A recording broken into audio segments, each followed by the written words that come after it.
Good morning, good afternoon all of you. कैसे हैं आप सब। उम्मीद करती हूँ कि आप सभी लोग स्वस्थ और सुरक्षित होंगे।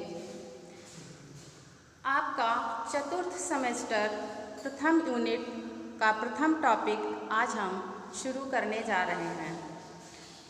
प्रथम यूनिट में प्रथम टॉपिक जो आपका है पठन एवं लेखन। पठन एवं लेखन को शुरू करने से पहले, जैसे हम अगर पढ़ना चाहते हैं तो पढ़ने से पहले हमको ये समझना होगा कि भाषा क्या होती है। तो भाषा के बारे में हम थोड़ा सा आपको बताना चाहेंगे कि भाषा मनुष्य के भावों की अभिव्यक्ति की एक सशक्त माध्यम है। संसार में उत्पन्न समस्त प्राणी, चाहे वो मनुष्य हो, कोई जीव जंतु हो, पशु पक्षी हो या कोई जड़ चेतन हो, सबकी अपनी एक अलग अलग भाषा होती है। जैसे गर्मी के दिनों में एक कुत्ता जो होता है दौड़ता हुआ हाँफता हुआ हमारे पास आकर के खड़ा हो जाता है और कूं कूं करने लगता है, तो हमको ये आभास होता है कि शायद उसको प्यास लगी है या उसको भूख लगी है, तो हम उसको उसके अनुसार रोटी या पानी की व्यवस्था करते हैं। ठीक उसी प्रकार से जैसे एक हिमालय हमारा खड़ा हुआ है, तो हिमालय की भी अपनी एक भाषा है। वो अपनी जगह पर खड़ा होकर के अपने भावों को अपनी भाषा में प्रकट करता है, जिसे हम मनुष्य अपनी विवेक या बुद्धि से उस चीज़ को समझते हैं।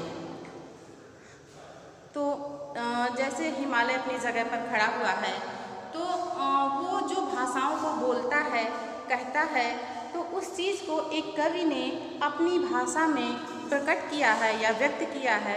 आइए हम उस चीज़ को समझते हैं। हिमालय क्या बोलता है। खड़ा हिमालय बता रहा है, डरो न आंधी पानी में, डटे रहो तुम अपने पथ पर कठिनाई तूफानों में। तो हिमालय का भी ये कहना है कि तुम चाहे कितनी भी आंधी आए, कितनी भी तूफान आए, कितना भी बारिश हो, आप इन सभी चीज़ों से बिल्कुल भी मत डरिए। तो ठीक उसी प्रकार मेरे प्यारे बच्चों, मैं भी कहना चाहती हूँ कि आप भी किसी भी चीज़ से कभी मत घबराइए। संसार में या हमारे जीवन में बहुत सी कठिनाइयाँ आती हैं, बहुत सी समस्याएं आती हैं। हम सभी को उनका सामना डट करके करना चाहिए, क्योंकि हम मनुष्य में इतनी विवेक और बुद्धि है कि हम सभी समस्याओं का निराकरण अपनी बुद्धि से कर सकते हैं।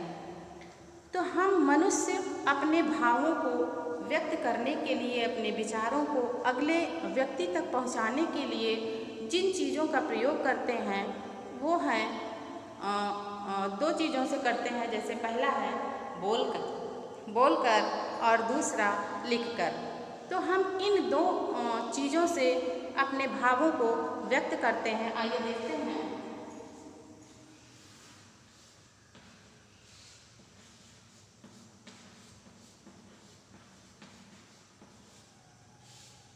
पहला है बोलकर और दूसरा है लिखकर।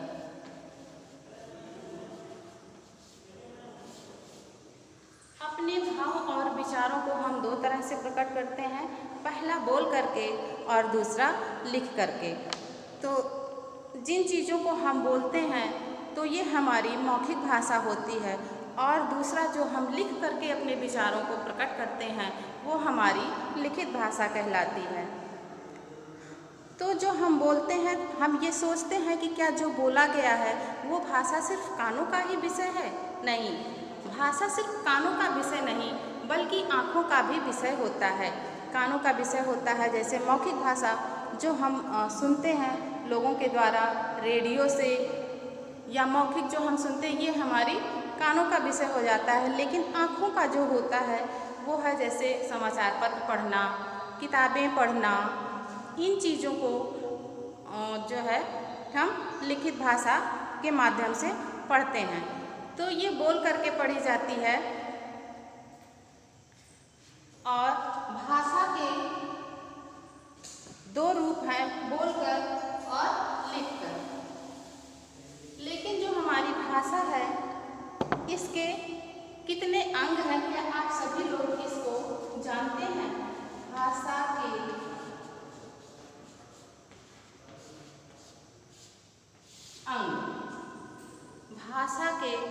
4 अंग हैं।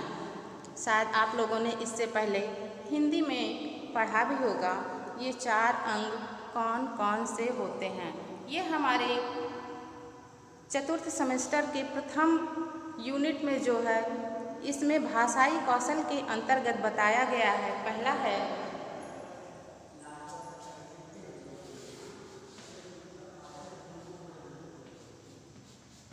सुनकर,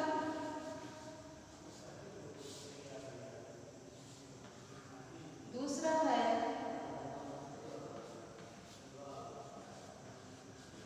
बोलकर, तीसरा है पढ़कर और चौथा है लिखकर। ये भाषा के 4 अंग हैं, सुनना, बोलना, पढ़ना और लिखना। इन चारों अंगों को समझने के बाद हम आपको पठन के बारे में बताएंगे।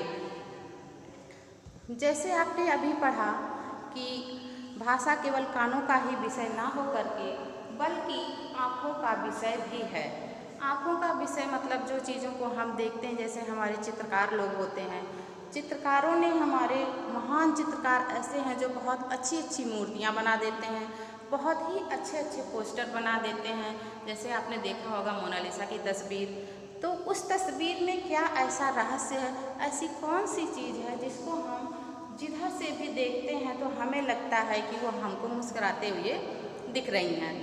तो इस चित्र के माध्यम से हमको क्या प्राप्त होता है, हम किन चीज़ों को समझते हैं। हमको लगता है कि जिस भी चित्रकार ने उस तस्वीर को बनाया है, उस तस्वीर के माध्यम से उन्होंने बहुत सी ऐसी चीज़ों को बोल करके हमें बताया है।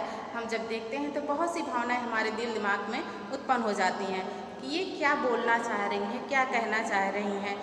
तो हमने जैसे आपको बताया कि भाषा कानों का विषय ना होकर के आँखों का विषय भी है।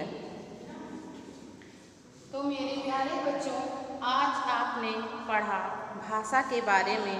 भाषा का वैसे तो बहुत ही विस्तृत रूप है जो कि आपको हमने बहुत छोटे से रूप में बताया है, लेकिन अगली वीडियो में हम आपको बताएंगे आपका जो टॉपिक है, जहाँ से आपकी शुरुआत होती है पठन और लेखन से। तो आपको कुछ चीज़ें हम और बताना चाहेंगे। जैसे कोविड-19 का इस समय बहुत ही ज़्यादा ये महामारी फैल चुकी है, तो इसमें हम आपको एक छोटी सी बात अपनी तरफ से कहना चाहेंगे कि अपने हौसलों को ये खबर करते रहो, अपने हौसलों को ये खबर करते रहो, ज़िंदगी मंजिल नहीं है, सफ़र है, करते रहो, करते रहो। तो आप इन सब चीज़ों से बिल्कुल भी मत घबराइए, बिल्कुल भी संकोच मत करिए। आप घर पर बैठ करके स्वस्थ और सुरक्षित रहते हुए आप वीडियो को देखते हुए पढ़ाई करते रहें। बस हम इतना ही कहना चाहेंगे आज की वीडियो में। नेक्स्ट वीडियो आपकी दूसरी होगी जिसमें हम आपको पठन के बारे में बताएंगे।